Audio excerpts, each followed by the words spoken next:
Hey guys, Red the Nerd here, and today we're going to be taking a look at the Transformers Yolopark Starscream model kit.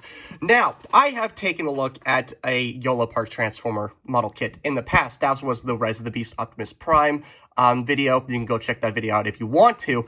But this is my second Yolopark model kit that they have produced relating to Transformers. And man, I am such a huge fan of Yolopark. They make high quality model kits that are actually articulated, and unlike Gundams, I mean, don't get me wrong, I love Gundams, I love building them, but you kind of got to be careful with, articulating them, because they are just made out of parts that you just put together and everything like that, and they can fall apart and break. But unlike Yolopark here, if you're not familiar with them, you don't need no glue, you don't need no paint, and you don't need no tools. Get those out of here. We don't want those at all. But you can just basically put this guy together, and you got a fully posable action figure that basically none of the parts, we'll get to that when we get to that don't fall off or break or anything like that. It's very, very high quality. And this is Starscream, G1 Starscream. And man, I really love this figure. We won't get to that. We'll get to that when we actually look at the figure. But for now, we're going to take a look at the box here. From the box here, you got Starscream and Megatron in the background. Very, very nice. Really love the box art for their figures. They're very, very high quality. And on the side of the box here, you got a nice little view of Starscream there. On the back of the box, you got some more figures that you can collect for the G1 style. They did come out with Soundwave, so I am looking to pick them up. Obvious reasons, but I am definitely going to pick up Optimus Prime and Megatron if I can find them at a reasonable price that doesn't cost, $20,000. I might maybe get Bumblebee. I'm not really a huge fan of Bumblebee. I know, blasphemy. Hearing a Transformers fan saying that he doesn't like Bumblebee. I know, that's crazy. But Bumblebee, he's never really been a favorite character of mine. I mean, in the Michael Bay movies, he's pretty cool character, because that's what I grew up on. But I'm not really familiar with Bumblebee as, just a regular character. And he's just kind of been, like the boy wonder character that I've never really been a fan of. I've never really liked that architecture and characters. But nonetheless, we're going to stop talking about Bumblebee and let's just get into the box here. On the side of the box here, you got a nice view of Starscream. And if you guys are a little bit more confused of, model kits that you don't need to paint or nippers or anything like that, here is the inside of the clamshell packaging here, where basically, once you guys open this figure up, they come up with all the parts separate, and you just put them together, and boom, then you got Starscream or whatever model or whatever character that you are doing. And for those wondering, no, they don't just make Transformer figures; they make other figures. I believe they're coming out with some Mega Man stuff as well. So I would highly recommend checking them out if you are a fan of any other IPs that isn't just Transformers. But honestly, their Transformer stuff is really high quality. So nice view of Starscream in his jet mode too, even though that this figure can't transform. Also, by the way, I am a little bit sick, so if you hear me, I'm not like, huffing glue in the back, like trying to get like a high or anything like that. I'm just sick, okay? So don't worry about that. But yeah, boom, we got some Starscream, front view and the back view of Starscream, and boom, and then you got some little read up here. But who honestly cares about the read up? We already know who Starscream is. He's a bastard. He's a bastard. That's all he is. But yeah, boom, you got some Starscream shots of the G1 cartoon as well. And then you can see some more of the overall, build process there. It looks very complicated, but honestly, it's very, very simple, and it's very, very fun to do.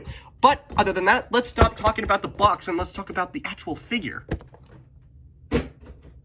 And here is Starscream. Jesus Christ. Okay.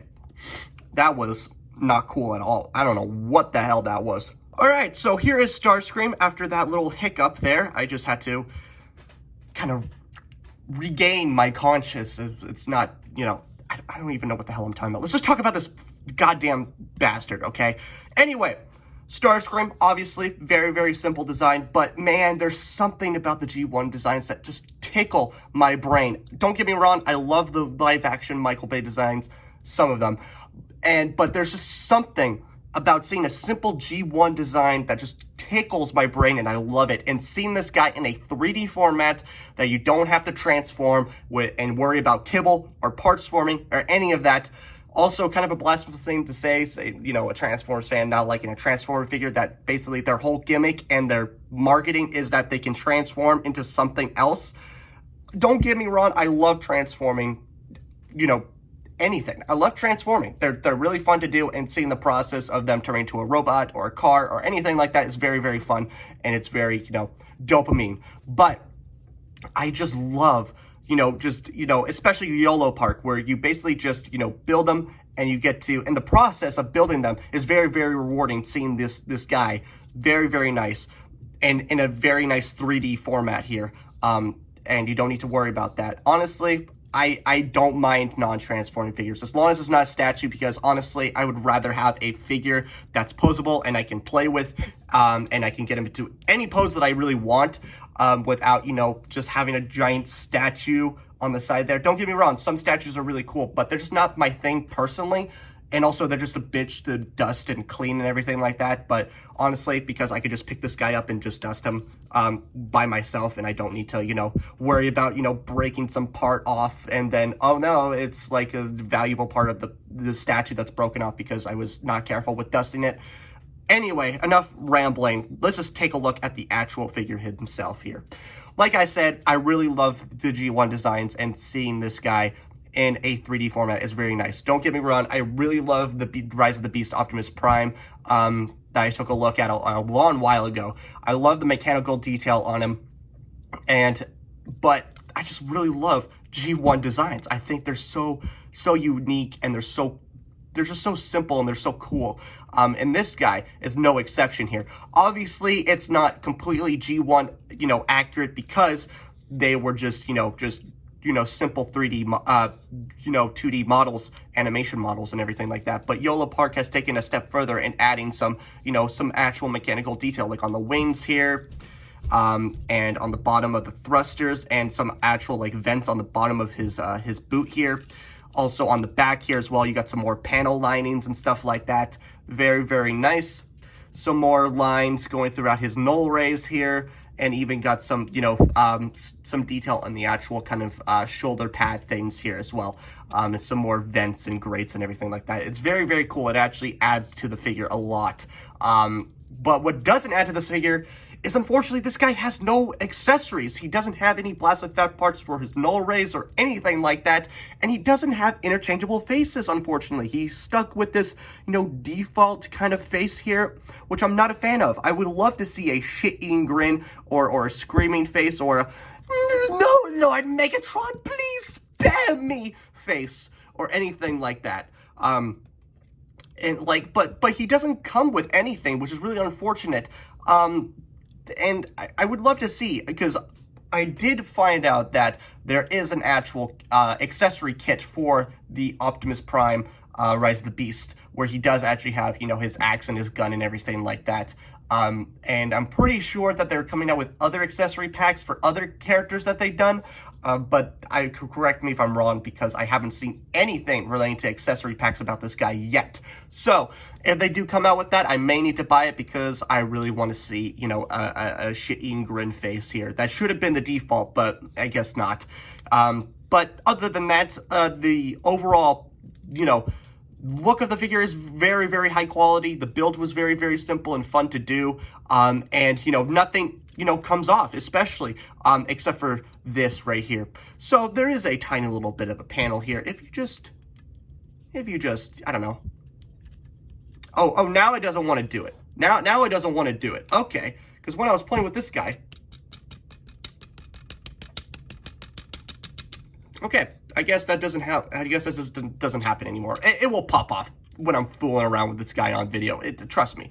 This little panel here, it's very, very loose. You can't really tell right now, but it is very, very loose. And it does like to fall off every once in a while. So you're probably going to see that fall off as soon as I'm articulating this guy. Speaking of articulation, let's get into the articulation here. So, very, very simple ball joint at the head. Can't look up that far and down that far. The wings are just on a simple hinge joint here. They can't, move up and down or anything like that. They can just flap. And you can put them all the way back like that if you really want to. I'm just going to do that for showing you the articulation of his arms here. Can have an in and out movement for the arm, butterfly joint, bicep swivel, double bend at the elbow here, ball joint at the null raise. They can rotate, move up and down slightly. For the hands here, they are on a ball joint, because unlike the Optimus Prime, where he did actually have separate hands that you can't just pop off, this guy actually has not individually, but articulated fingers. He does have a ball joint at the thumb here, can move in and out. His index finger here is also, he's got two hinge joints, one at the knuckle and one at the base of the finger here. So they can move up and down, and it can rotate his here. And obviously you can see me fiddling around with his other three fingers, which also just have a bend and another bend as well. So you can't get them into a fist if you so desire. For the waist here, he does have a slight waist swivel. It can extend, so you can get slightly extend, so you can get a little bit more waist articulation. Can move side to side. He's got an arcing back and an ab crunch. He does have front skirts and side skirts, and he does have a butt flap that can move back, so he can kick that far, and he can move back that far. A thigh swivel, and you can see more of the overall articulation here. And it can shift, and so you can see some more of that shifting action here as well, so you can get more of that kind of joint anatomy there as well. Double bend at the knee, a up and down at the ankle here, no articulation at the thruster heel. And unfortunately, there is no pivot on this guy for some reason. Optimus Prime had a pivot, but for some reason, this guy doesn't have a pivot for some reason. They could have easily implemented a pivot here. But for some reason... Oh, there we go. There we go. You just had to... It was very, very tight. It was very tight. Don't get me wrong. It was very tight. There you go. Oh, geez, that is a tight-ass pivot. God damn, that is a tight pivot. Freaking hell. God damn. Yeah, so he does have a pivot, but it's very, very tight. Usually the pivot is actually on the base of the ankle here, where you could just move it. But no, the entire goddamn foot is on the pivot. Jesus Christ. Okay. It's also very tight, so I could have easily missed that. And he can, in fact, do the splits. So you move the side skirts here, and boom. You got them splits there. Very nice. Also, the hinge joint at the legs are also pretty tight as well. Overall articulation, it's really good. I really like the articulation on this guy. It's not as good as Optimus Prime, because Optimus Prime had a lot more articulation than this guy here. But honestly, I'm really happy with this guy's articulation. But articulation isn't the only thing that this guy has. No. This guy has some hidden gimmicks. You can flip his titties open, and boom, he's got his titty launcher gimmick. Look at that. Very, very nice. They obviously can't launch like in the show, but boom, very, very nice purple on the nipples of the missiles there as well. And you can just close down his titties, and boom, they're hidden. Very nice. And obviously the cockpit here, you can see some inner mechanical detail. But if you wanted to get a closer look, you can. You can just pop it off like so. Boom. There you go. Now you can see the inner workings of his cockpit there. Very nice. I don't know the anatomy of a jet cockpit, so I don't know what... obviously, you got the control panel, you got the seat, and you got the gear, the steering, all that stuff there as well. Very, very nice. It's sculpted very nicely, but obviously, there's no, actual sculpted in buns or detail or on the actual, panels and screens and everything in there, so there's nothing too spectacular about it. But the fact that they actually included a removable cockpit so you can see what's going on in his soulless body. But yeah, boom, very nice translucent, orange plastic, and boom, it just clips on there very nice, and it doesn't come off or flop or anything like that. Unlike this panel, which still hasn't fallen off yet. So my point is apparently that just doesn't exist anymore. So I guess I'm schizophrenic that I thought that totally popped off, and I totally was finicking around with it to fit it in so it doesn't come loose. But I guess I was so good at it because it doesn't come loose, so I can't prove that this thing is so goddamn... You know what? I'm not even going to bother. I'm not even going to bother trying to prove it. Anyway, that's going to do it for me, guys. I really hope you enjoyed this video. Like, comment, subscribe. I don't care what you do, because I know what time it is. So... bye, guys.